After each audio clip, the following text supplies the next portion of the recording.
what breaks, but only cause pain for the ones who live near. So that's why you have to go in before 8. Don't you stand on that corner. Don't you walk to the store alone. Don't you leave from in front of this gate. Lines, mothers tell their children in fear, knowing that they're being raised in an environment that is home, but also considered another war zone. Fear is our escape as we become numb to the sounds of guns. Fear is our hope, giving gratitude that we made it home safe today. Hush, little ones, don't you cry. Remember what mommy taught you, for it's how you will survive.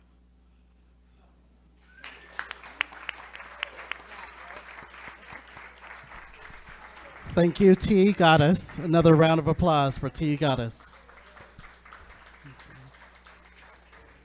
Thank you for composing and performing a thoughtful poem to lead into tonight's discussion.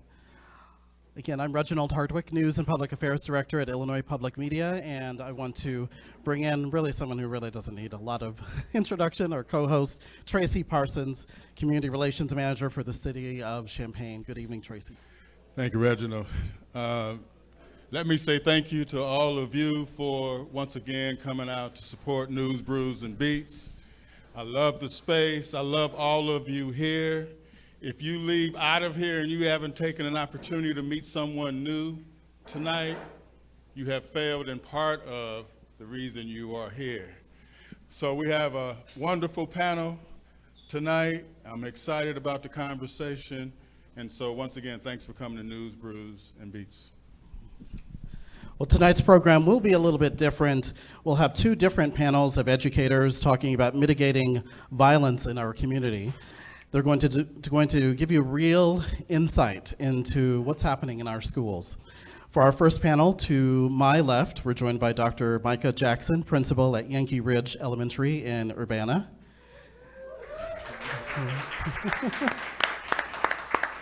And Jamie Roundtree, principal at Booker T. Washington STEM Academy in Champaign. And for those of you watching here at Poor Brothers or on our live stream on the Illinois Public Media Facebook page, you can text questions for our guest. The number to text is 217-803-0730. Again, 217-803-0730. And I get the text message here and I'll push along our questions. But Tracy has our first question. Okay, so Dr. Jackson, Mr. Roundtree, thank you for being here tonight. Obviously, you bring and have a unique perspective that's so important for our community to hear and learn about the impact of violence at the elementary level for our kids and their families. So talk a little bit about violence in the community and how it shows up in your schools. Dr. Jackson, we'll start with you first. Okay. Good evening, everyone. I can say, thankfully, we've been fortunate at Yankee Ridge to not actually have, any violent activities at the school in that regard. Most of our encounters with violence comes from families who've been impacted by that. And so they come into the schools and we have to provide, support and resources for the students, and not only the students, but the goal is also to support the family. And so, a lot of that, I can say, is the larger way in which we've been able to provide support. So I think it's important for us, not just Yankee Ridge as a whole, but Urbana. We've had an opportunity to bring in clinical professionals into the schools, definitely social workers, being very much so intentional with training for social and emotional learning, getting that information out to our staff, our teachers as a whole, because it truly takes a village in providing support to families. And then also just being real transparent with, the notion of trauma, right? Trauma-informed care, trauma-informed schools, and just being intentional with the professional development, because it takes something out of you in supporting, students and families who have been impacted by violence. So, we've done some things as a district, coupled with the community as a whole, and so you're striving always to be a part of the work, and seen as a resource in doing so. Jamie, you want to talk about it? Sure. First, thanks again for having me. I appreciate y'all having me out here, and thanks to all of you for coming out. Like Michael was saying, it takes a village. I mean, I'm gonna try to do the best I can to respond in ways that, that are really about progress and productivity. I mean, I'm trying to change the narrative of what's happening in our community. It's real. Violence is real. It impacts the students on a day-to-day basis. We say this all the time. If the kids don't feel safe, they can't learn, right? I mean, that's what this is all about. And many of our students are impacted by violence. Our school, our teachers, our staff, our families are impacted by the violence. But what we have to remember are these are small moments, right, in these children's lives that are traumatic, but they're also experiencing a lot of success. And they bring a lot of resilience, they bring a lot of gifts, and there's a reason behind the things that are happening, and they know, they understand it. What they're really looking for so often is conversations about it, right? They don't want it hidden from them, and I think that's how we're trying to have this authentic relationship with our students, our families, so that they can understand that we're here to support and try to figure out what can we do together to change that narrative. I mean, that's the most important part, so these kids can have an experience that's different than either what their parents had or that they've had in the past. But I think what I say to my team all the time, like, we're getting real good at responding to this stuff, and that's not okay. And I think that's the difference for these students. They become, to a certain extent, desensitized to it, and that's the saddest part about it. But again, the resilience of these young brothers and sisters is, for me, what drives it, right? Like, how do we have these conversations? How do we help them understand how they're feeling and what they're dealing with and what's really going on? Because that's what they want to talk about. All right, then that sounded good for the first answer and the first question to get it out. But this stuff is real, as you both are saying. So we've had a shooting in the Silver Vada area. You've had one in Douglas Park the night before. What's your building like that morning? Go for it. It's surreal, you know what I'm saying? Like, some of us have grown up, and like I say, I'm desensitized to it to a certain extent, but I'm trying to remember it for these kids. But the next day, it's like, all right, let's have a stand-up meeting. Like, let's figure out what we're gonna do to respond to these students, We've had, children's parents die down the block, you know what I'm saying? And then what do there's no class I took at the University of Illinois that's gonna prepare you for that conversation, or for how you help prepare a staff, a predominantly white staff, for, like, what do we do in a situation like that? I mean, people are angry, people are scared, people are hurt, people are mad, students, families, administrators, teachers, and so the next thing you're trying to do is damage control and try to help these students have the most normal experience you can have. Because for a lot of our students, that is the most consistent and normal day.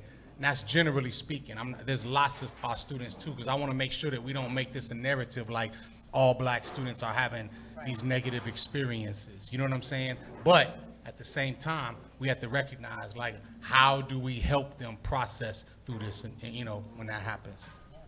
And just, thank you for that.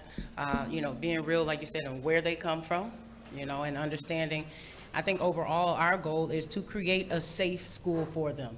A bottom line, like you said, our response is, what is it that we can do to help them feel safe when they walk through these doors? And you do that every day. You're doing it for your teachers. They definitely have to be in the mind space to receive the students. You're doing it for your parents as you ask them to stop at the door, and let the baby come on in, and then all in all, it's just open communication and some genuine, conversations at the end of the day with the children, because before they're in a space where they can learn, they need to be heard, So, I mean, that's really how you deal with it. You got to get to a space of genuineness. You can't sugarcoat it.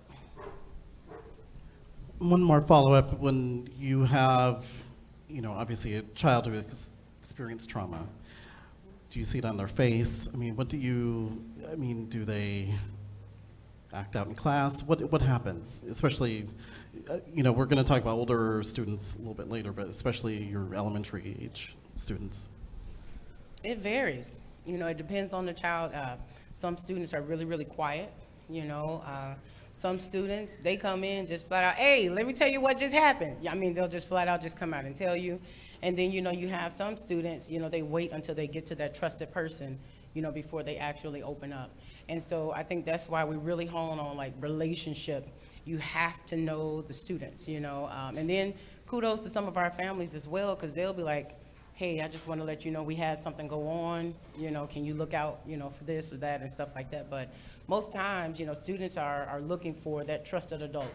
And so we encourage all of our staff to, you know, try to make a connection. If you don't connect with, you know, all of the students, try to connect with at least 1, 2, 3, you know, so when a child comes in the door, they have someone who they feel safe with that they can go and talk to, you know, in the event something else is going on.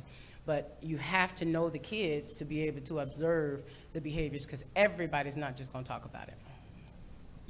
Yeah, and I think to tie into that, I mean, it varies from student to student. The other part is kind of to tie on the question you were asking, like, you know, the districts all prepare these crisis teams, right, to come in, provide support, social workers, counselors, you know, staff that are trained to help support the students and the staff and the families at will, you know, but it varies from student to student. You know, when you have a student, you have 3 or 4 students that maybe lost a relative and it was the same relative, or a student that was, you know, injured due to gun violence. And it's not just that student, it's everybody around that student you're really trying to prepare for.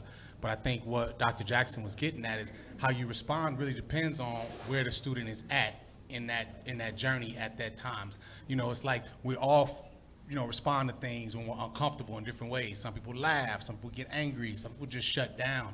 And the students are the same way. They just developmentally don't have a way to articulate how they're feeling, but you know they're feeling some type of way. And so what you got to do is be there to listen, you know what I'm saying, and provide them and ask them, what do you need? How can I help? How can you create a safe space for them for that momentary time that you have, you know, with them, and knowing that you're going to send them back home to try to deal with that and process that with their family. And some of these students are, you know, they're the mom, they're the dad, they're the you know, the bigger brother, the bigger sister, or they just really don't understand what's going on and why. As you know, parents are critical to the connection between educators and students. Jamie, when we were preparing for this, you shared with me that the connection can be fraught because some parents were disenfranchised, or even school was weaponized against them as they were growing up. Can you tell us more about that? Yeah, you know, I think that's the hardest part, you know, at BT Dub, you know, the school I'm at. You know, that's a big part of my journey, is really trying to reestablish some sense of trust again with the community, you know. And the reality is many of our families, you know, myself included, were disenfranchised in school, felt disregarded. You know, you are not valued for what you brought to the table. And a lot of my families come in, I was telling them earlier, they come in like, if you've seen the movie 300, right? They got their shields and they spears, and they like, yo, like, you're not gonna do my shorty like I was done, you know? And I have to try to do the best I can to disarm them, but at the same time, let them vent. You know, I tell my teachers all the time, like, we gotta be prepared for that heat all the time, because these families wanna know that their kids are gonna be safe and taken care of and cared about, and pushed in a way that's gonna be beneficial for them, and not do to them, you know, do to their children what was done to them, which makes you feel like, you know, Brother Nance and I were talking earlier, like you lose yourself in this system, you know what I'm saying? And I think these kids feel that on a day-to-day basis, and the families are trying to protect them from that while recognizing, like, this is something that they have to do, you know. And my mom says it best all the time, like, everybody loves learning. These kids love to learn. The problem is we're trying to tell them how to learn, when to learn, where to learn, you know, and who to be, and what your values should be. And that's challenging for our students and our families, and they keep us at arm's length. And even me just being a black administrator is not enough to say, oh, you know, you good, because I'm part of a system that's constantly weaponized against them. You know what I'm saying? The student code of conduct, the registration system, you know what I'm saying? How you get to get your vaccinations and be in here. It's all this systemic pressure that our family, institutional racism, our families are experiencing, and they feel powerless, you know? So the way they enact their power is coming in like making demands, you know? So I have to be able to receive that, understand it, and make them feel like, you know what? You're right. What can I do? How can I help? You know, because they got a voice, they got a perspective, and we have to honor that. For people who may not understand, how is the student code of conduct, for example, Yeah, been so weaponized? that's a great question. So, like, you know, my kids, we all know, right? A lot of my students, they like to problem solve through fighting. Like it's efficient, it's effective, you know what I'm saying? And what you have to really do is honor that for them. Like, man, that's a strategy. You know, we have to value, like, man, you know what? You tried to solve that problem independently. We tell our kids, try to solve your problem by yourself. Like, that's something you're supposed to do. And that's the strategy. That's the tool on their belt they got. So I tell them, like, man, that's a great strategy. You just don't need that strategy here. Let me help you learn some different strategies. And you can see them kind of get that Scooby-Doo, like, huh? Like it's okay to fight? Like, yeah, absolutely. Like, in some places and spaces, that is the way you problem solve. It's no opportunity for diplomacy and conversation. Like, you know, that's just what you have to do. And when they know that you understand that, now they're willing maybe to think differently about the approach. And the student code of conduct, you know, it has a tone of Jim Crow to it. You know what I'm saying? It's designed to keep certain populations of students in a by behaving a certain way. They want them to behave a certain way, you know? Schools are grounded and founded on white middle class values. They want the students to be safe, you know? So when you have a student code of conduct that's built, just like the police system, to protect those that have, the student code of conduct does the same thing. The students that know how to learn, the students that know how to do school, they're trying to protect them from the students that may not necessarily understand how to leverage that system. And so when you think of student code of conduct, we have to reinterpret it all the time for our students, because I'm trying to teach them, like, the consequences don't change their behaviors. We see the prison system is not doing that. It's not changing the behaviors. You know what I'm saying? So the student code of conduct not going to change their behaviors. We got to teach them. They got to have an understanding of why. Like, what is in it for me? Brother Nance said it the other day. I'm gonna stop putting you on blast, man. But you know, like, what we selling, they ain't buying. So I gotta try to figure out a way, you know what I'm saying, to get these students to understand, like, hey, I feel you. So we try to create safe spaces for them where they can, we're not gonna let them fight, but you can settle your problems in different ways. And this is what happens when you do this. And the students will respect that. They still trying to learn it themselves, because, you know, I'm still learning. I'm still earning their trust. You know. So, Dr. Jackson, Yes. we talk a lot about parent involvement and getting parents involved. And I guess I want to ask this question specifically about Black parents, kind of in a general way. And so when we think of parents being involved, that means coming to PTA meetings, and that means parents come to these organized, as Jamie was just talking about, these structural kind of things. And because Black parents may not participate in some of those things, we create the narrative that they're not interested, or they're not invested in, or they don't want what's best for their kids. How do you address that? How do you do parent involvement, parent engagement, thinking about Black parents at Yankee Ridge School? Well, first and foremost, I do acknowledge that our parents are involved, and you have to be very, you know, upfront with that conversation, no matter, you know, who it is. The question is finding out the ways in which they are involved and how you can involve and engage them. And so again, I do believe that they do need to be in the PTA. I do believe they need to be in the boardrooms. They need to be in the spaces where decisions are being made about their children. And oftentimes they're not capitalizing off of those spaces, and then they have to deal with it as it trickles down. But first and foremost, like I said, you know, letting it be known that our parents are involved. They may not physically be in those spaces, but when I call, they show up. They pick up the phone, you know what I mean? They may not, if they're at work, text me. You know, now we have teachers use a remind, you know. When we went through the pandemic, it was like, oh my gosh, the pandemic. But I saw such a stronger connection between the home to school, you know, networking, teachers going to drop things off at the doors, you know what I mean? And so having to engage families in that way, because they may not always be able to come to the school. And I think that that's part of the reality in which we're facing now, is that this institution, we want everybody to come here. You know, I see Dr. P over there.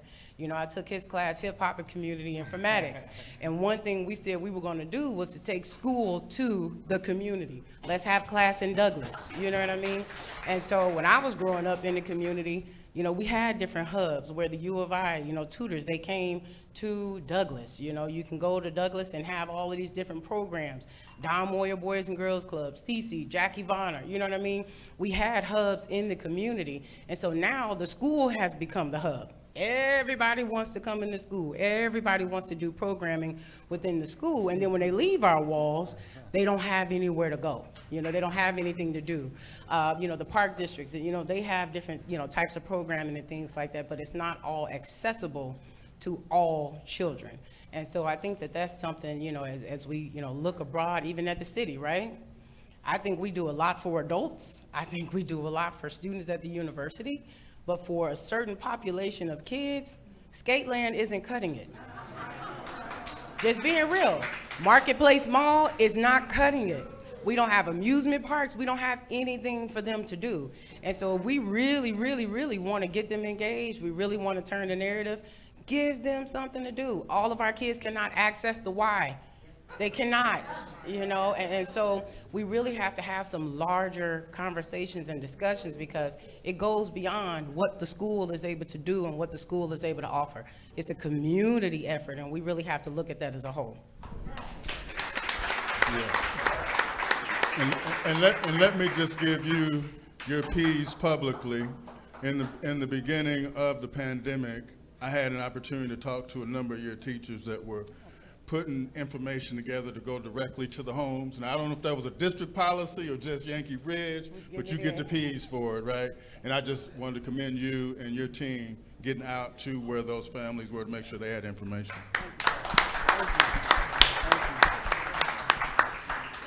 I have a couple of questions, and we have about 15 minutes left, but what constitutes a safe space for students? I know, right? You say you got it. I'll start. I got you. So it's funny. Me and my administrative team, my APs, we have this conversation all the time, right? And we push the envelopes a lot, at BT Dub to try to allow kids to have some safe spaces, and sometimes that's at maybe not in alignment with the way the student code of conduct says that they can behave, or the way that even sometimes their parents say that they want them to behave, but it's their generational culture. This is not just about, ethnicity and racial culture, but it's also generational culture. I was telling, the brothers earlier, like, my hip hop ain't their hip hop. I came up Tribe Called Quest, De La Soul, you know what I'm saying? Curtis Blow and all of that, and they're like, man, I want little TJ, and I don't even know the names, but I don't, but I listen to it because my kids listen to it, and I'm like, okay, I can see where they're coming from, and my generation is like, man, that ain't real music, they just talking trash, they just doing that, and I'm like, but that's what they said about us when we was making music, you know what I'm saying? So, and that's what hip hop is. It's about challenging the status quo, even if it's within the culture. You know what I'm saying? So I'm trying to create a safe space where they can challenge the status quo. And the status quo is like, you can't say this, you can't do this, you can't be here. And how do you create those spaces where the kids can feel like a school is their home? They can roam free of judgment. They can roam and be who they are without losing their cultural values, their cultural honor, their cultural respect. You know what I'm saying? And that's hard because that is counterintuitive to what a school system is doing to them, So we allow spaces, recess, lunchtime, we try to create it where it's no judgment, you know what I'm saying? I mean, we have rules, right? You can't put your hands on anybody. You can't leave spaces without permission. And I'm gonna say this here, you can't tear shit up. Like those are the things, like those are my 3 rules. It's all about safety, you know what I'm saying? Yeah. Don't tear up the school shit, and don't tear up other people's shit. Sorry. Like that's it. Outside of that, go ahead and do you, be you. Say what you want to say, talk how you want to talk, feel how you want to feel, be where you want to be in this space. And that's safe. You know what I'm saying? Without judgment, because they're constantly, like we all know, if you're a person of color, you are constantly reprocessing what you're saying to try to make sure it fits in and it doesn't cause people to be fearful or make you sound ignorant or whatever. And so, you constantly doing it, and our children are doing that, but they're doing it on the receptive side, and that's hard for them. So I have to eliminate that as much as possible when I can. But we have to learn how to do that. That's not just innate in a system that's counterintuitive to that. And so I'm trying to teach myself, my students, my predominantly white female staff what that means and how that is just goes against the grain of what they believe.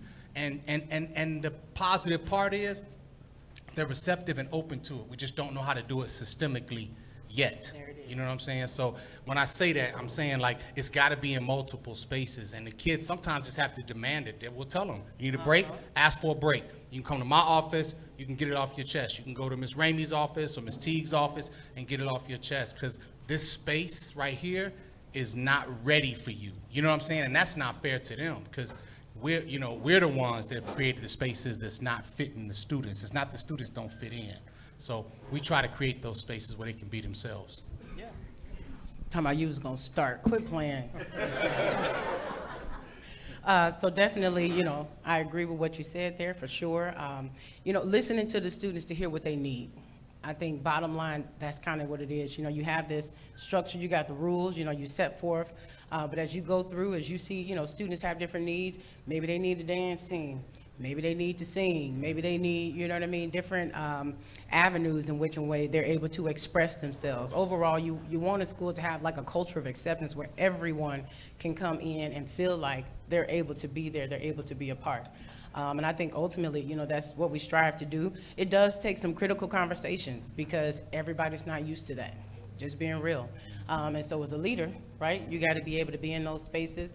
You got to navigate those conversations. You got to be able to have them, create the spaces that don't exist. For students as well, hear from our parents. A lot of times we get surveys and different things. The PTA, they do help in that regard as well, putting some funding forth, programming. So again, everybody has a part in creating this safe place, this safe space for the students. But ultimately, I do think that it should come from them. What is it that they need? A lot of times, kids are to be seen and not heard, You know what I mean? And so it's almost like, you say the Scooby-Doo look when you ask them, what is it that you need? What is it that you want? And it really takes time for them to process that and then to actually say that. And so I think that we do need to spend more time with engaging our youth in genuine dialogue about their needs and about their wants, and how you have to work as a collective a lot of times to create those spaces, or how we all work together.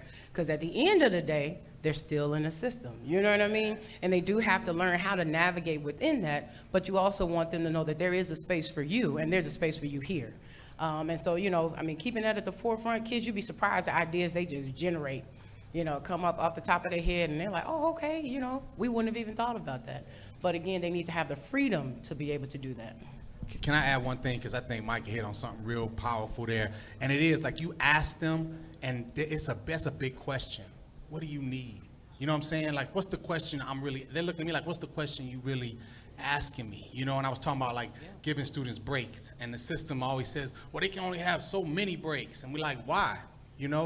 And people are like, oh, they're going to take advantage of all the breaks. Well, why are they doing that? Like, what is it they're looking for? What is it they need? And what we've seen time and time again, I tell, and I've learned this from others, big shout out to Ms. Ramey, because she was like, give them as many breaks as they want and watch what'll happen. You know what's going to happen?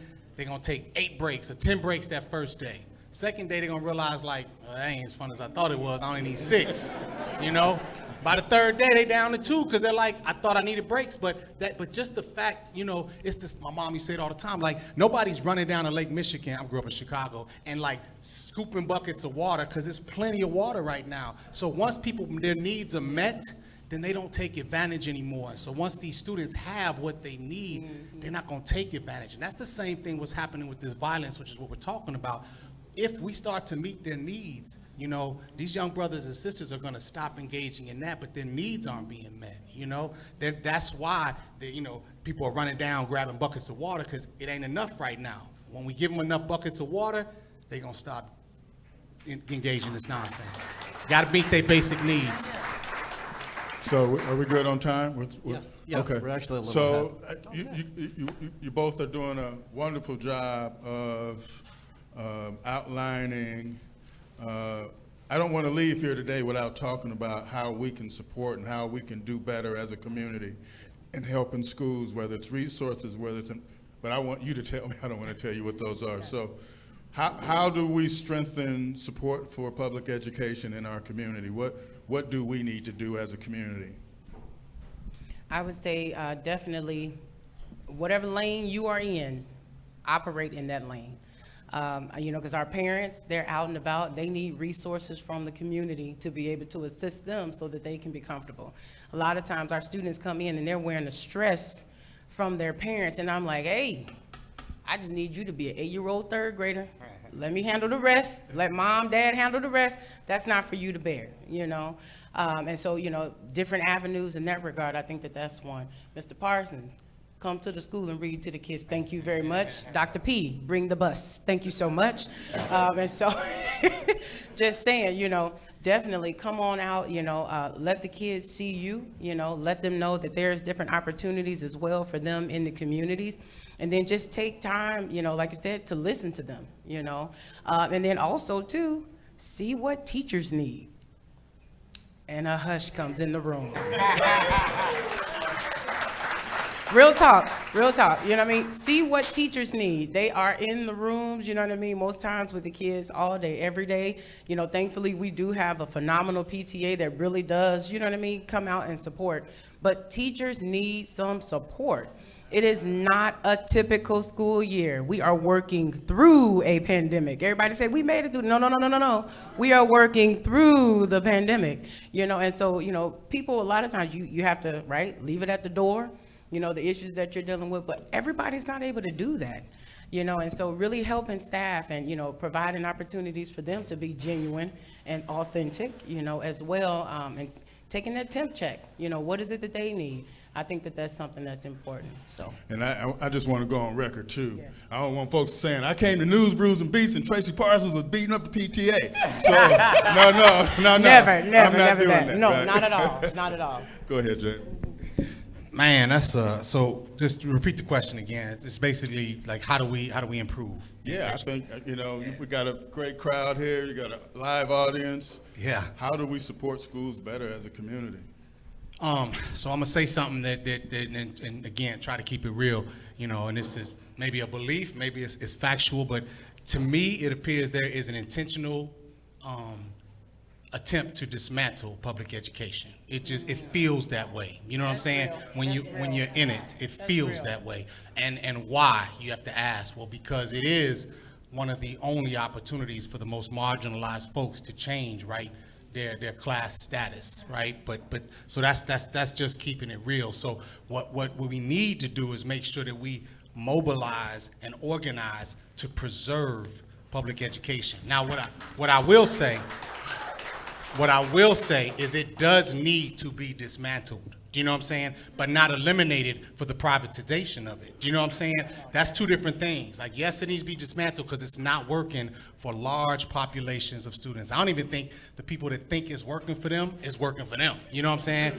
Education is rough right now. It is. So the reality is we got to fight for the education that we know our students need. Like, that's what it's going to take. And I need people in the buildings telling me what it is. I mean, you got a black administrator, you got black administrators in black communities trying to lead black students and families to where it is they want to go. And that's what I need to know. Like, what do y'all want? How can I help? And that's the reality. But we got to be careful because the idea right now is divide us, right? Mm-hmm. Divide us. And you can see it playing out in Champaign right now. You got the union versus the district versus the parents versus the students, right? Versus the building level administrators. And that is sad because who's really losing are the students. We got to knock out all this nonsense and be about what we're really trying to do, which is change education and change the experiences of these students so that they can find themselves. That's what they're looking for. You know what I'm saying? They're looking for finding them who they are. What's their true identity? And how can I leverage this space to flaunt, what I'm saying, my gifts, my talents, my culture, and get somewhere. And some of us have found ways to navigate it. And that shouldn't be the case for our young brothers and sisters to have to navigate it. Like, do you, be you, and go full force, you know what I'm saying? And let us help and support you in what you think. And when you fall, here's your safety net. I got you. We got you. And that's what our students need. Our families need that too. Yeah. So I think, it's not to talk about more of the problems, but I just need to know that we are really about what public education should be for the most marginalized students. And then let's have some conversations about what y'all want for y'all children in our public education and our institutions. Can I piggyback off that? We're gonna clap. Let's clap for Jamie. Yeah. And I think just most importantly as well, and what I see, our kids are losing the twinkle in their eyes. Yes. Help them dream. Help them dream. Help them dream. Tell them all the time they can be anything they want to be. I mean, seriously, share that message openly with them.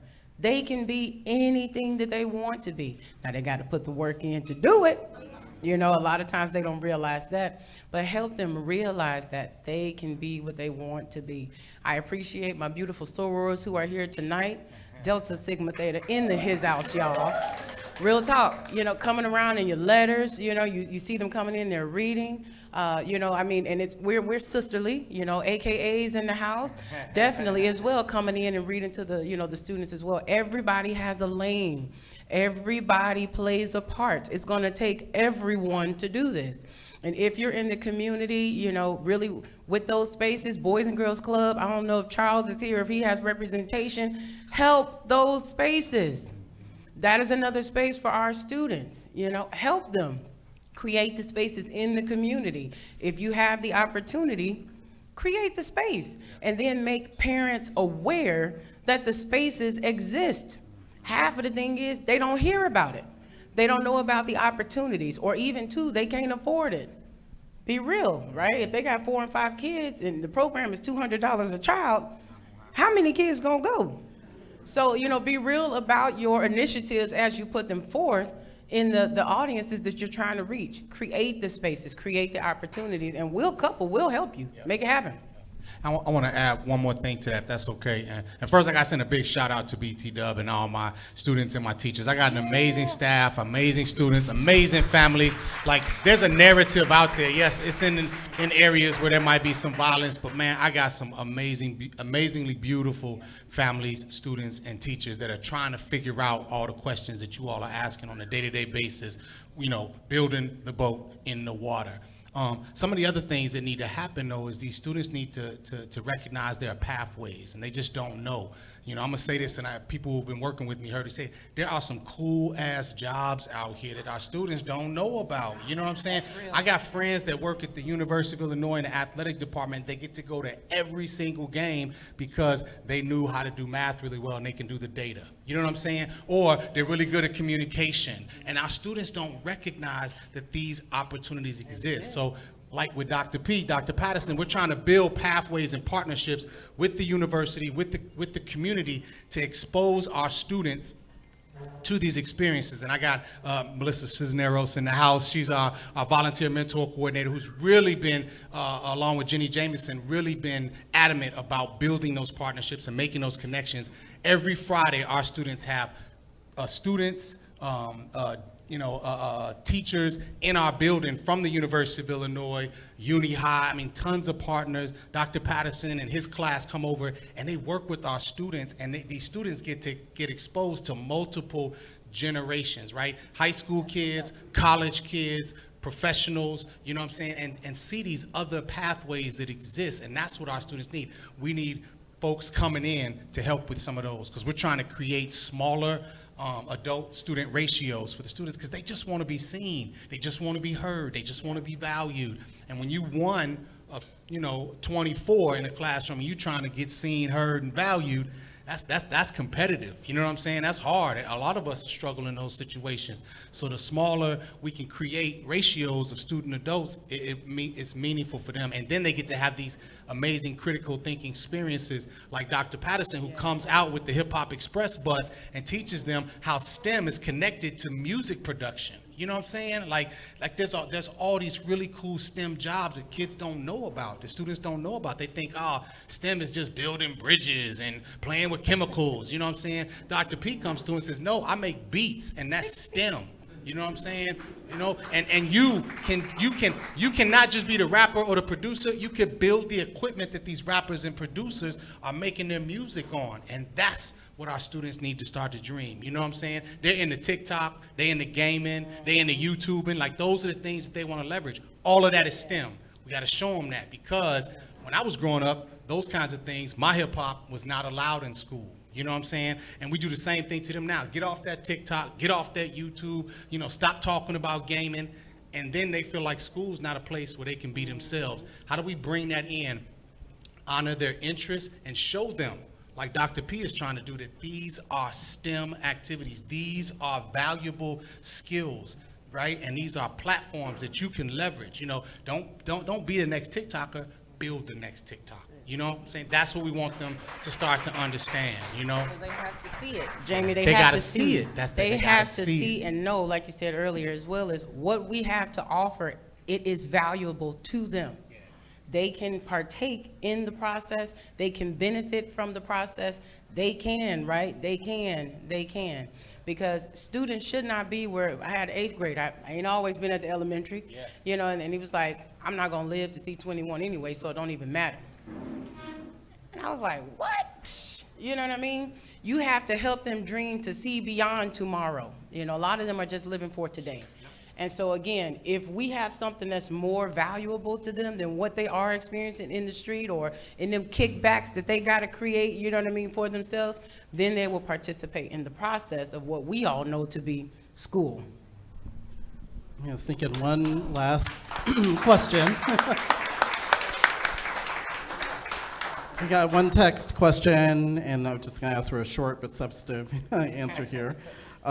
How do we transform these spaces so they are conducive to parents who work second shift? We live in a 24-hour society. Yeah. You want to start? No, go ahead. Transforming the spaces. Again, just being creative. I asked teachers at the beginning of the year, and they do it, Yankee Ridge staff shout out as well, whoop, whoop. But they do it, talking to parents and asking, what is the best way for me to communicate with you? I had one parent, I was like, ma'am, she was like, yeah, I'm at work. I was like, yes, I'm in your drive-through. And for the order, I would like for you to meet me at the door. Just being real, you know what I mean? And so, she was like, oh my goodness, and she was just grateful for the opportunity, but you have to go to them. If they can't always come to you, like we were saying earlier, go to them. If emailing is not always a way that works for them, text them. We have a French dual language strand at Yankee Ridge. Whoop, whoop, yeah. My baby's learning French, okay? Seriously. And so a lot of our parents, email is not the best way to communicate with them in that regard. So we also have one of our teachers, he's the head of the Congolese community for Champaign County at the school. On Saturdays, he just gets on there and he does like this live where people can communicate with him. He can talk to them. And it's so much more easier for them to communicate in that way or later on to watch the video to get updates, So we have to be creative to meet the needs of our families because they are working to support our kids as well, And so you can't complain if you're not willing to meet them, so. I think Micah hit it on it. Give it up. No, it is. It's just thinking non-traditionally about meeting them where they're at. You know what I'm saying? And that's hard to ask sometimes, but it's the need. You know what I'm saying? That the families are asking us for. So we try to do non-traditional approaches to family teacher conferences. That aren't the same. The other part is they gotta the families will make the sacrifice if it's worth it too. Do you know what I'm saying? Like. They don't, many times to come to family teacher conference and hear all the ways your student is struggling or tearing stuff up or making everybody around them feel bad is not what's going to draw people to take that risk or to make that sacrifice to get there. You know what I'm saying? When it's valuable, folks will drop that. You tell them their kid gonna sing on stage, you know what I'm saying? Like, or they gonna dance. Like, people want to see their kids in successful spaces, and that's the other way you got to think of it too, is creating these opportunities where parents can see them at non-traditional times, but also see the things that they want to see, and that their kids are valued and their students are valued for those things that they see in their children. What incredible knowledge we have from these two incredible principals in our community. We've come to the end of our first session. Thank you, Dr. Micah Jackson, principal at Yankee Ridge Elementary in Urbana. Thank you. and Jamie Roundtree, principal at Booker T. Washington STEM Academy in Champaign. Thank you both. Thank you. Thank you all. I appreciate it. And coming up next, we're going to talk with two principals, one at a middle school and another at a high school. For those of you at home, stay tuned. We're going to put up a slide for the next 15 minutes, but we'll be back here on Facebook Live. We're going to take it, for everyone else here at Poor Brothers, we're going to take a 15-minute intermission. And we're going to turn it over to DJ Icy Dre and speed painter Keith Jacobs Jr.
Yeah. Yeah. Come on. Yeah.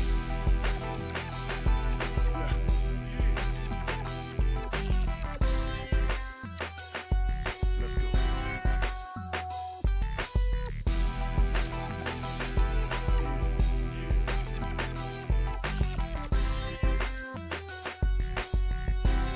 on.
Hardwick. Thanks to DJ, Icy Dre, and thanks for everybody at home. We have a few dozen people watching at home tonight on Illinois Public Media Facebook Live. I'm Reginald Hardwick, News and Public Affairs Director at Illinois Public Media, and of course, Tracy Parsons, Community Relations Manager for the City of Champaign. We've had a really great discussion in the first half. That was off the hook. First session. Let's give another round of applause for the first panel. Yeah. This is great. Well, let's introduce our two new panelists. To my left is Sonny Walker, Dean of Students at Edison Middle School in Champaign. And next to him is Taryn Nance, Principal of Urbana High School. And I do want to mention that we are recording this, so if you can bring your voices down. Excuse me. Sorry, we are putting this out, so it's a lot easier for our mics to pick up. We want a little bit of sound, but we don't want to drown out our panelists who have a lot to say. And a reminder, those of you watching here at Poor Brothers or on our live stream on the Illinois Public Media Facebook page, you can text questions for our guest. I have 2 questions ready to go. The number is 217-803-0730. Again, 217-803-0730. Tracy? So this is the third. We have one more to do during this calendar school year. So let me encourage all of you to flood WIL with, if y'all want this to continue next year, next school year, send the notice to WIL so we can invest in this and continue these conversations. And our creativity it's not limited by anything other than what we want to do and the messages we need to get out. So please keep that in mind. This coming Saturday, we've been doing a lot of work with our faith community and building bridges across organizations, churches, faiths, and all of that. So we're having WCIA Channel 3 with their Victory Over Violence. You guys have seen those commercials and seen the different segments that have been going on. So this Saturday at 7 p.m. at Salem Baptist Church, we're going to have a prayer service or a prayer, just the faith community coming out to offer our community prayer as it relates to gun violence. And also I've had a couple of folks from the school district talk about mentors and the need for people of color, black folk, to get in these schools and be visible and connect with our kids and families. So I want to put a plug in for that as well. So Reg, thanks for letting me take a moment to put the show on hostage. So I'll turn it back to you. Or am I doing the first question? Yes, you have All the right, first okay. question. All right, so Taryn, Principal Nance, welcome to Urbana, Illinois. You are in your first year, right? So when you talk to your students about picking up a gun and why they do it and what's happening with our young folks, we're transitioning to the high school level, right? So a lot of the elementary is about parents and families. At high school, folks are making their own decisions a lot of these times. So what's your message you're having with our students? First of all, thank y'all for having me on this platform. Big shout out to the whole team. I'm Fresh Principal Nance. It's the home of the U Baby Urbana Nation. So let me get that all first and foremost. I am Fresh Principal Nance.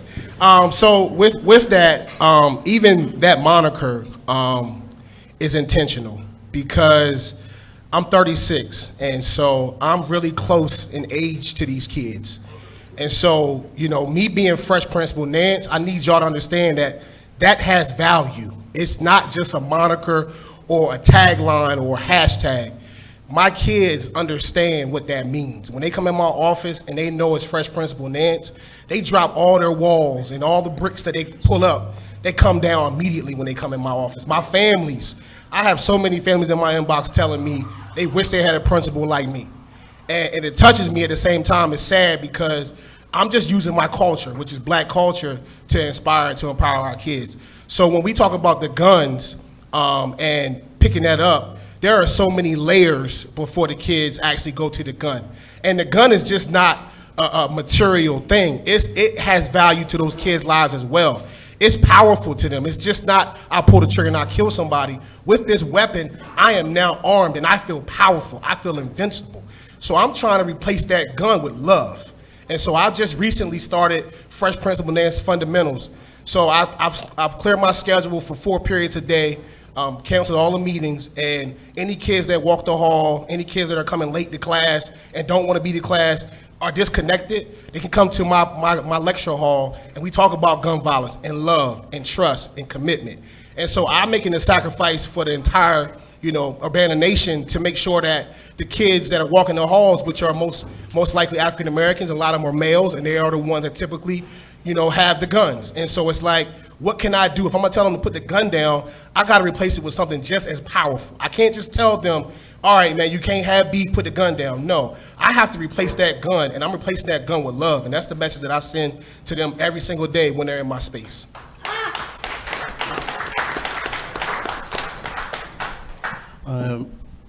Sonny, you shared something that really struck me the other day. Students often stay at school long after the day ends. Why is that? For safety. When we talked last week, I know I mentioned the pandemic has really disrupted our kids. Like, during the day, they're safe. Nothing gonna happen, you know what I'm saying? They ain't at home in the streets doing anything. Well, when we had the pandemic, they had a whole bunch of time to get into a lot of mischief that they normally wouldn't get in. And since they're not in school no more, they ain't got a place to hide. So now you got, murder rates are going up because of, they ain't no place to hide. They know when they're in school, especially when they're under me, I'm not letting nothing happen to you. But outside of that, you know what I'm saying? Like, I can't be there all the time. And like Micah said earlier, we need some spaces to have these kids, to be able to do stuff. If they occupied, they ain't shoot nobody. One text question I had, and either of you can take this. Many of our kids learn by being animated, moving, being loud.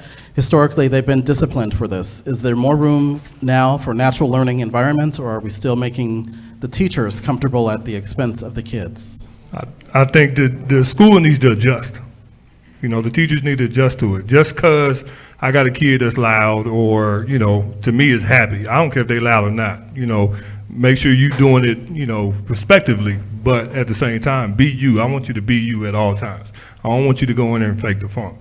But, the teachers need to learn to adjust, and that starts with building relationships. And I don't think all our teachers are prepared or know how to build a genuine relationship, especially with a kid of my color. How can you relate to that kid? But it has to be genuine when you try to relate with that kid. It's got to be genuine. It can't be fake. Kids gonna see that a mile away. And so when it comes, I'm thinking about trauma, and this is beyond color. This is black, white, all colors. I think that when it comes to trauma, when you experience any new person in your space, there is an immediate energy that you feel. Like, I just believe that anytime I enter a space, even in this space, every time I've talked to someone or approached someone or gave a high five, there was an energy transfer between me and that person. And what happens is our kids walk into those classrooms and there's that an invisible threshold, and they feel that they're not wanted when they walk into the classroom. Then when you look at the curriculum, which doesn't speak to them, so now I got 2 things against me. And now I'm bored and I'm not connected, so now it's 3 things against me. So I'm gonna act out. Referral, suspension, expulsion. And so this is the path that we've created for the kids of color and kids who are not connected to that traditional curriculum. And so I think that with my platform and where I'm at now, in the space that I'm in now, I am trying to just echo this message at the national, state, and local level, because our kids of color, our kids that are not connected, our kids who have trauma, that traditional curriculum, that traditional style where you're just gonna go up to the board and just put some messages up there, they can Google everything that we're teaching them. So if they can Google everything we're teaching them, then what's gonna give them the motivation to come to my school and do the right thing? It's me. It's what I present to them every single day. I give my blood, sweat, and tears to my kids. I look like them, I talk like them, I act like them, I dress like them. So it's an immediate connection to me. And all of our faculty and staff need to understand that we got to go beyond just the regular curriculum. We got to create other systems and programs and processes to make sure that all kids have a profile from 9th to 12th grade. It's just not college. It can be career. I heard someone talking about the studio and Dr. P with the bus. I want to create 9th grade math and English curriculum based on Jay-Z and Beyonce. That's what I want to do. Because I know that culture speaks to our kids. I can teach you English by breaking down Jay-Z's lyrics. I can teach you the business, math, from Jay-Z's business. He's a billionaire. And so these are the type of things that I'm echoing in every space I get in, because this is what can change the lives for our students and have them put the guns down. Now I got them in a studio, not just rapping, but actually learning how those processes work and building those platforms for them. So that's what I'm trying to do. Clapping is allowed here in this meeting space. So, as black men in the school building, black students are struggling across the board. Our data tells us that, right? You're in unique positions as black men in the buildings. There are not a lot of you in any of the buildings in our community across the state and across the country, right? Talk to us about the unique position you are in as educators, reaching our young people, operating in educational systems like ours in our community in Champaign, Urbana. Talk about that, and Sonny, I want you to go first. Okay, because I'm gonna be shorter. Wow. I'm always real, 100%. I'm constantly, trying to let the kids know that school was never made for us, period.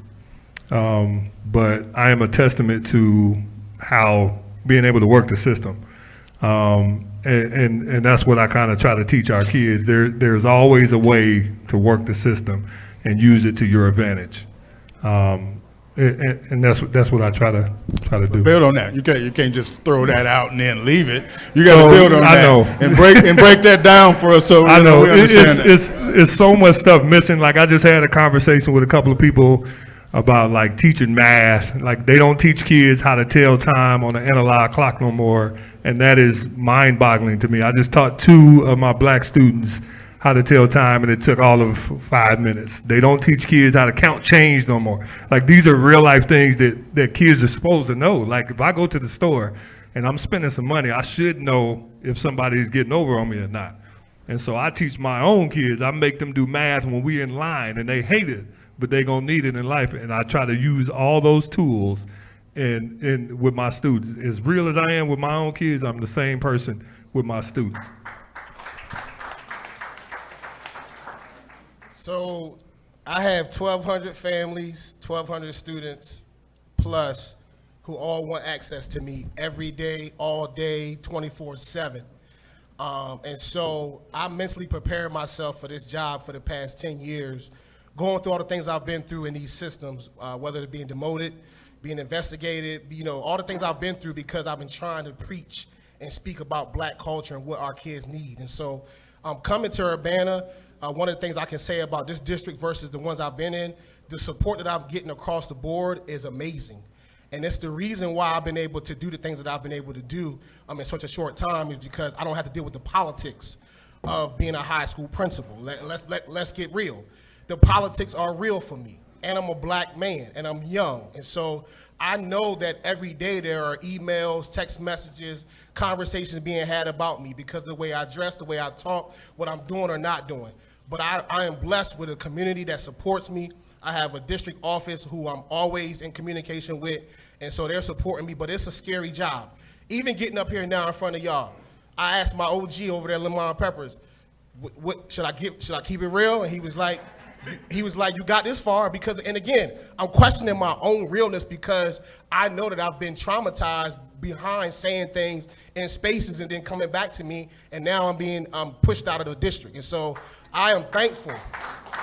I am truly thankful that pressure that I faced before is very minimal. It's still there, and I still have to consciously battle my private versus personal thoughts. being as a black man in a school system where it's very diverse and everybody wants their child to be at the top of the food chain. But I just believe that if I can raise the bottom up just a little bit, then everybody wins. If I can raise the bottom up just a little bit, just to give them a little more hope, just to give them a little more something to be thankful for in my building every day, then I think everybody wins. And so that's my motto. I lead with love and I lead to serve. And so I hope that that translates and comes through every day. But it's a difficult job being a black educator, administrator in any school district. And I want to touch on something. Go ahead. Y'all go ahead and clap.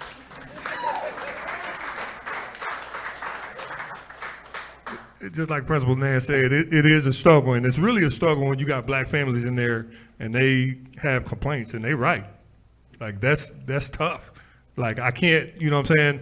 I agree with them, but, you know, can I really go against the grain? Because I got to keep my job. I'm going to keep my job anyway. I'm going to be real. So shout out to where Jamie at, because he started off, but I really don't give a shit. Like, I'm gonna be me, but when they right, I'm gonna tell you when you're right. Tell me something. What's something that's misunderstood about black children? Everything. Tell her. I mean, we have a big audience of all types. Everything, of that they loud, they disrespectful, they language is not language. All they do is cuss and they just disrespectful. All you gotta do is listen to them. Like, it ain't all disrespect. That's just how they talk. Like, people used to talk about us when, well, I'm older. So, you know, growing up in the 80s and 90s, like, people talked about the way we talked, and it wasn't right, but it worked out. Shit, I'm an administrator now. You know what I mean? But we got to be able to listen to our kids and stop going to the negative about everything that they say. Like, whatever they do, that's what they do.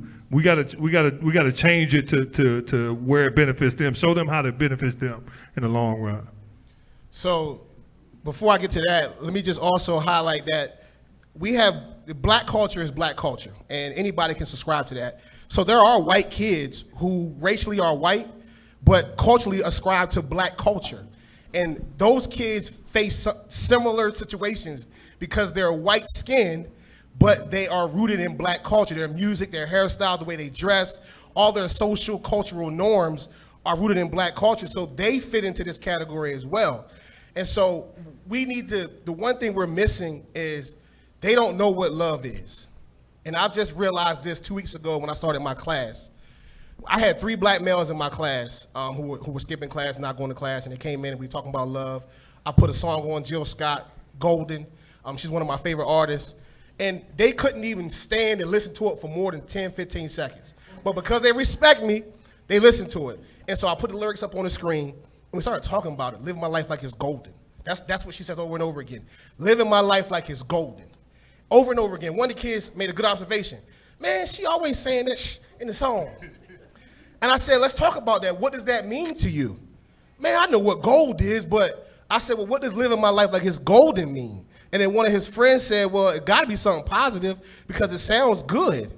And so, so to make a long story short, I realized that the spectrum of love for them is so far few in between. They were ready to talk about fake love more than they wanted to talk about real love. They wanted to talk about fake love than real love. So I made it my mission to speak and preach and practice just a mission of love because these kids are hurting. I had an 18-year-old who was one of the hardest kids in my school tell me that in private he'd never had a birthday cake. So think about how much trauma, pain, anger he's carrying. As a little kid, he never got a birthday cake, and he's still referencing that at 18. That's what these kids are dealing with. So if I can give them just a little bit of love, a hug, a high five, a handshake, just something positive, then that's what I'm doing. And that's what we need to understand, that these kids do not know what love is. Let me know when his birthday is. I'll get him a cake. That's what's up. That's what's up. So, Reg, hope you don't mind. I'm going to go off script a little bit. Social media and what it's creating for our young folks today. How are you addressing the impact of social media, the role that it plays, the messaging that you have to give or combat to get students to understand what they're portraying on social media? So that opens it up there, right? First of all, like the stuff that they're portraying that they see is not real. It's all fake. But also, social media is a platform for scary people to say something that they wouldn't tell somebody in their face. That's another thing. That's off script. But a lot of the kids are just doing stuff and they just telling on themselves. And I just come from I come from an era where we wasn't telling on each other. We wasn't telling. I'm not telling on myself. I'm not doing that. Like I'm not gonna be out here. I'm not gonna be with a gun. I'm gonna be on there smoke. I don't need to let everybody know what I do. And that's what I try to tell my kids. When you do what you do behind closed doors, everybody don't need to know. But when you put it on social media, you can't take it back, and everybody sees it. Whether it's if I'm in sports, if a coaches go and look at social media, that's one of the first things that they do is look at the kid's social media to see if that kid fits their program. And our kids need to understand that and know that. I don't think they know. And I think a lot of parents are giving their kids social media too early. That's just my personal opinion. Because they ain't ready for it. Hell, it's grown-ups ain't ready for it. We got grown-ups doing dumb shit all the time. So with the kids I'm speaking about, when they enter my class, I have 3 simple rules. If you're gonna use your cell phone, you gotta step outside the hallway. So that's the first rule. So even if you a hallway walker and came to school late, if you in my class, you can't pull your phone out in our space. It's just a community space, and you can't use your phone. So that's one of the first rules.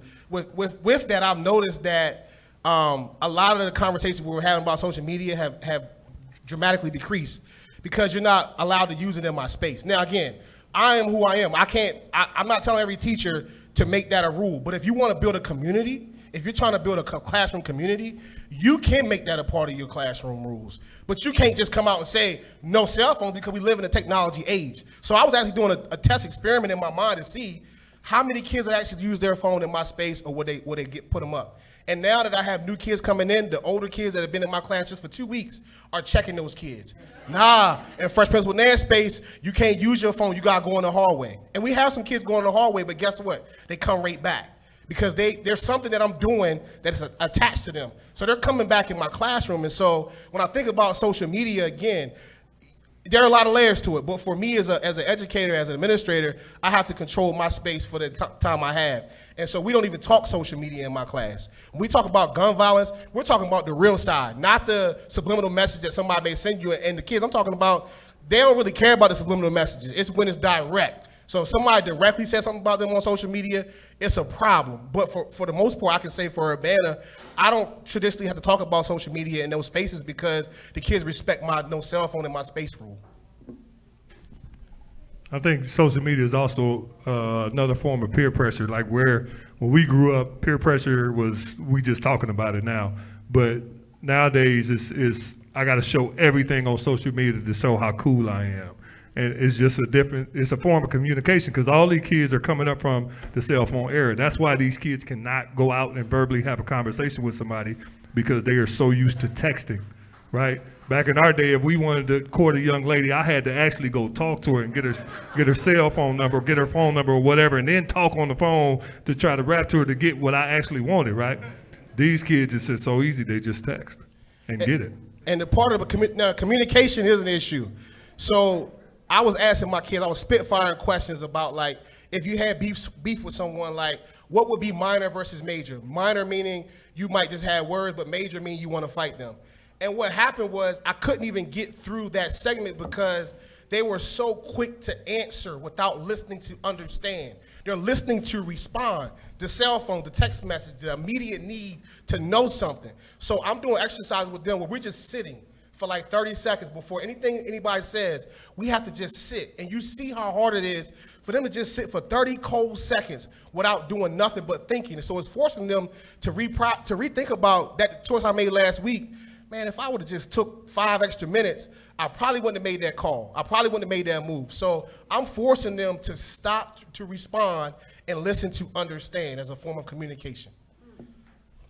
What do you say to parents, kind of like last time we talked about, they were working second shift. They were at the end of their rope. They are dealing with COVID. They're dealing, and they're like, I can't reach my kid, or I'm uncle or aunt, I can't reach, and I see them going a certain way with the social media, or I see them going a certain way with, quote unquote, the wrong crowd or whatever.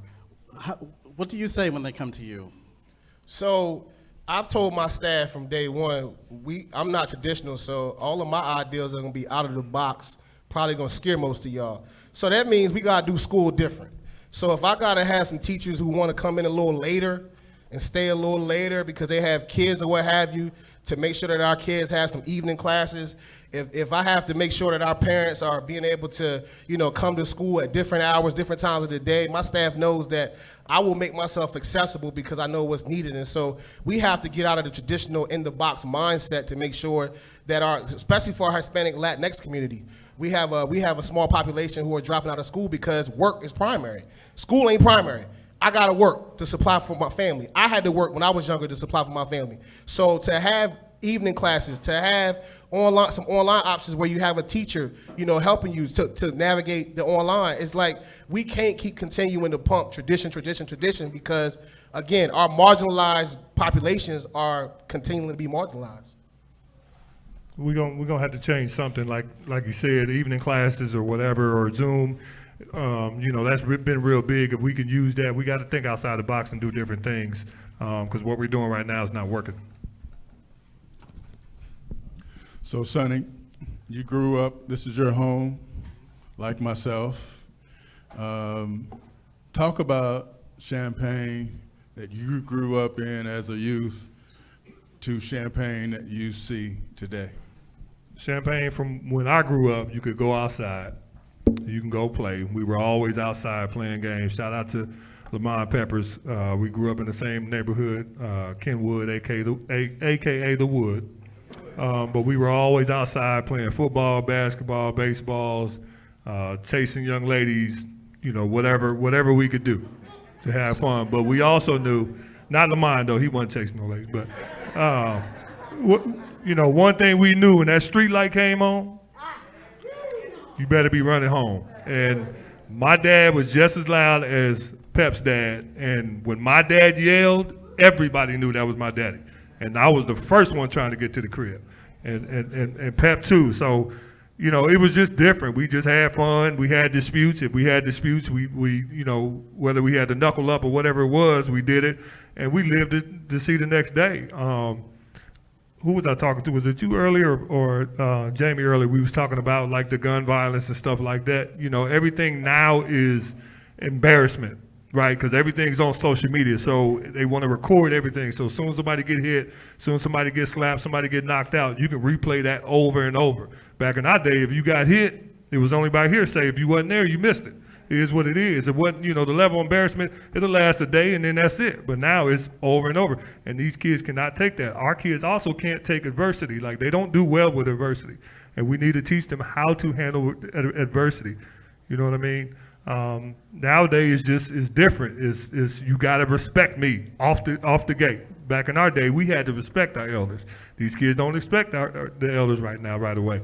We need to talk to them and meet them halfway and be real with them and build relationships. Yeah, so when you all were talking about language earlier, right? And my first experience with it from out of the box is going to the sporting events, right? And you come in and the cussing and everybody's going at it, right? And first quarter, I'm sitting around like, y'all know I don't want to hear that all night, right? And so trying to establish this communication and respect is very different today than how we grew up, right? So how we grew up in Champaign, you said in the 80s, I grew up in the 70s. If I saw an adult, we were whispering our cussing or doing that kind of thing. It wasn't as open. So talk about just how you're adjusting and conveying that message to, as you talk about kids today, language and how they communicate. It's hard because I don't like it. If I'm out somewhere with my daughters or something and I hear some kids cussing, I'll turn around and look. But I'll just be real with them and just, hey, some kids here, just kind of, I know that's how y'all talk, but calm it down a little bit. Usually they respect that, but most kids, they don't care. They don't care whether no adult around. That's how they talk. Every other word is a cuss word. But, you know, you got to remember how they grew up. We don't know the dynamics of their family. We don't know what their mom and daddy is saying. We don't know what they've heard growing up. So it's hard for me to try to tell another kid, hey, you can't say that when that's all they heard their whole life. And you got to think about that when you're talking to kids. And everybody don't want you talking to their kids anyway. So you got to deal with that as well. And we deal with that at schools every day. So I'll say my approach is, so obviously the language is an issue, but, you know, thinking, you know, globally from that perspective of the whole child, a lot of these kids, everything's taken away from them. So the last thing they want is someone telling them how to speak and how to talk. Even though it's offensive and explicit, I don't want to take nothing else away from them. So I had one kid who was cussing around me in my class, and I pulled him to the side, I said, hey, you respect me, right? He's like, yeah. I was like, well, I just want you to cuss less. I ain't gonna tell you not to cuss anymore. I just want you to cuss a little less. So next day I see him, he approached me. Nance only said like, 10 cuss words today. All right, cool. End of the week, he couldn't wait to find me. My office staff was looking for me because he came in the office like, Fresh Prince with Nance, I ain't cuss all week. So I bought him a soda and some chips, and it's that intentional one-to-one type of approach that, unfortunately it's a process, but, he has to think about what he's going to say now because of the impact and relationship I had with him and plus the expectations I had put on him. I didn't take his language away from him. I asked him just not to say those words as much. And so for him to think about that consciously, even though he's processing all this other stuff in the world, it meant something to me, more to me than to him, but he was excited. And so that's just my approach. I don't want to take nothing away from the kids, but at the same time, I have to stretch myself and be non-traditional outside the box. All right, just don't say the cuss words as much. So it's having a little impact. And then them, teaching them some other words to use. Like, I tell my kids, I cuss. I do. I just do. It is what it is. I try to stop. My wife didn't ask me to stop cussing so much. I just can't do it. But when I'm at work, I have to contain myself, especially at the middle school level. High school level is a little bit different. Sometimes you can meet them at their level, but the middle school level is a little tougher. And so I just try to talk to kids and tell them there's other words we can use. Let's find another word, especially when they come in my office. Like, you in the hallway, you cussing, you ranting and raving, that's fine. But they know when they come in my office, we're not doing all that yelling and cussing in Mr. Walker office. You can come on in, relax yourself. When you're ready to talk, we'll talk. And if you need to get something off, I can leave the room. You can get it off all you want in my office by yourself or whatnot, but we're not going to be disrespectful. Got less than 10 minutes left, and I have a question texted in, Fresh Principal Nance, as you're developing love in your instruction and using culture to engage students. How are you helping your white teachers learn your philosophies and bring them into their classrooms? So every Sunday from, I would say, my first week on the job up until like Thanksgiving, I would send out what's called Self-Reflection Sunday, which is an essay just on my reflections about the week and the things that I've heard and the things that I see from my objective standpoint as a new person in the building. And so every Sunday, they'll get a 2 or 3 page essay, just my thoughts. And it's very intentional. I ask my staff not to look at it from their lens, but put themselves in my shoes as a 36-year-old black man who's been traumatized by American public schools. And so that's difficult for a lot of people. But what I have saw is a lot of my teachers have come to me, talk to me one-on-one about culture, about race, about what they can do to empower black and brown students. And so I'm just taking the grassroots approach, one teacher at a time, one staff member at a time, one student at a time. And so we can feel the shifts in our building. I know when I took the job, there was this whole big thing that happened at Urbana. But if you walk into our school now, it's just a different feel because the staff and students have bought into my leadership. They've bought into what I'm trying to bring because it's just real and authentic. And so that Sunday reflections that I send out, I try to make sure that I'm very intricate and explicit with my language in terms of being a black man, but also where it's digestible. Because a lot of times what happens is, we start to barking and we start to screaming and we start to, get angry, and then it shuts the conversation down. So I'm trying my best to be balanced and thorough and really trying to make sure that those messages that I'm sending out, whether it's on Sunday or whether it's my approach with a student that the teacher just had an issue with, like I respond to our dean calls. Like I respond. I'm in the cafeteria. I'm in the hallways. I call the streets. I'm everywhere in my building. You might not find me in my office for the whole day unless I got meetings, because I want my staff to know that this is just not words. I actually have to now put the words into motion. And so to lead by example is my approach. And I can say, contrary to, I guess what people say about Urbana High School, it's nothing like that. And we recently had a survey where students were asked, do you feel safe in school? And we had about half our students respond to it, and 70% of our students said they feel safe in school. So that's just a testament. That's just a testament to the work and the belief and the communities behind me. And so I just do that one teacher, one student at a time.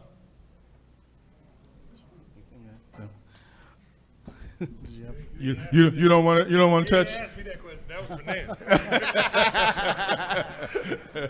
Nan. No, I mean, I just, you just try to teach them as much as possible. If they genuine and they asking, you just enlighten them and show them the way. And the first thing I always say, and I'm gonna stand on that, is try to build a relationship with the kid. That's how you get to what you need to get. Build that relationship, and then everything else will follow. And my brother right here, let's be very clear. I've been a dean before. I've had every level of job as educator, assistant to teachers, dean. He's in a different position than I am. He can only go so far with what he says and he doesn't say, depending on the situation because of the politics. Let's just be real. So when I say something as a principal, it has a way different connotation and message behind it versus a dean saying something, because a teacher can choose to listen to him or do what they're gonna do. When it comes to me as a principal, it's a different thing. Like you can't just dismiss my cultural conversation that I had with you. If I'm being intentional and trying to empower you to help Black and brown students, and everybody knows you talk to the principal, it's putting pressure on you now to either change your behavior to impact students, or we're gonna have another conversation which ties to your evaluation. So like I said, it's a different level when you're a dean, because sometimes your hands are tied, and my hands were tied for 9 years until I became a principal. So I applaud this man for doing what he does, and because it's courageous, it's never easy to have those conversations, and then you don't know what's the fallout after you have the conversation. And so I've been a part of that, and so I just want to acknowledge that the work he's doing, to me, is more important, because that's how the kids, the deans are the kids' savior. The deans, the SIs at my school are the kids' savior, and so I applaud all my deans and SIs out here in Urbana, Champaign, for sure. We got a lot of people in here, a lot of people at home asking, what resources do you need? Safe spaces for the kids to go after school. I think that's number one. Really, the resource we need is to try to get everybody on the same page in the school community. That's parents, that's teachers, that's administrators, that's hall monitors, that's TAs. We got a lot of people working in the schools that don't get a lot of credit. Also, we need more Black and brown staff, period. Like, especially administrators, especially teachers. Like, most of my Black staff in my schools is TAs and hall monitors, and I need more teachers. I need more administrators that look like us, that can relate to our kids. So the one thing that I'm always gonna need as I go against the grain and challenge status quo is the political support. And when I say political support, that means every family member, every politician, every local clergy, every faith leader. I need you to make sure that when people are saying things about me or what I'm doing, or have their defensive conversations about my methods and procedures, I need you to remind them that it's all built on love.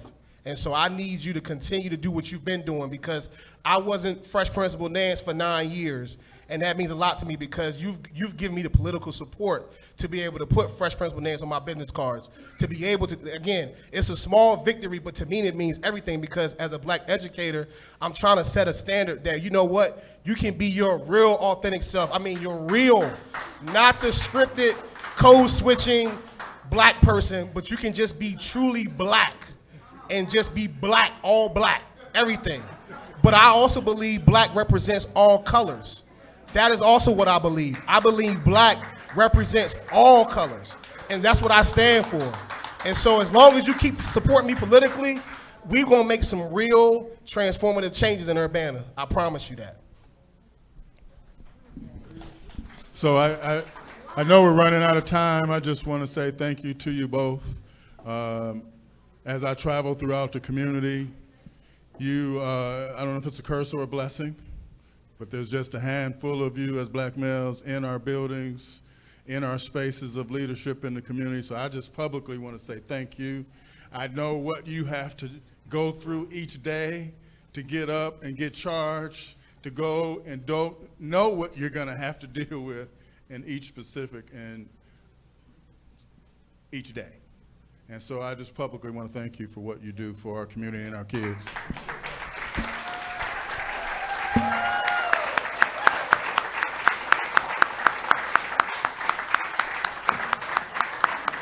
And again, we've been talking with Principal Taryn Nance, who's the principal of Urbana High School. Thank you again so much. It's the you, baby. All day, every day, baby. It's the you. And Dean Sonny Walker, Dean of Students at Edison Middle School in Champaign. Thank you. Thank you. Thank you for having me. And another round of applause for Dr. Micah Jackson, principal at Yankee Ridge Elementary in Urbana.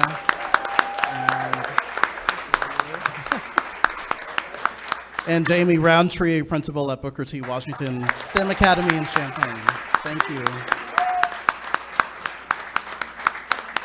I got some more thank yous, so hold on. But spoken word artist T. Goddess, thank you for coming down from Chicago.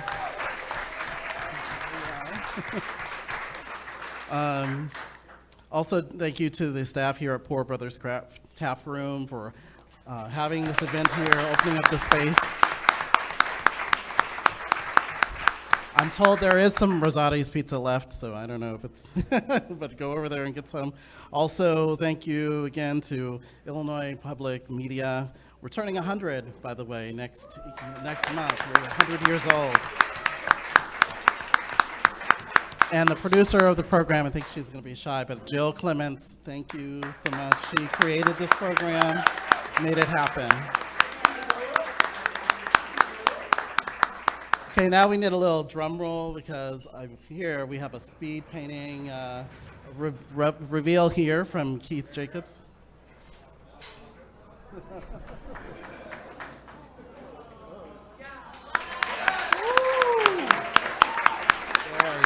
Very nice. Thank you all for watching tonight. Thank you all for coming out. And now DJ IC Dre.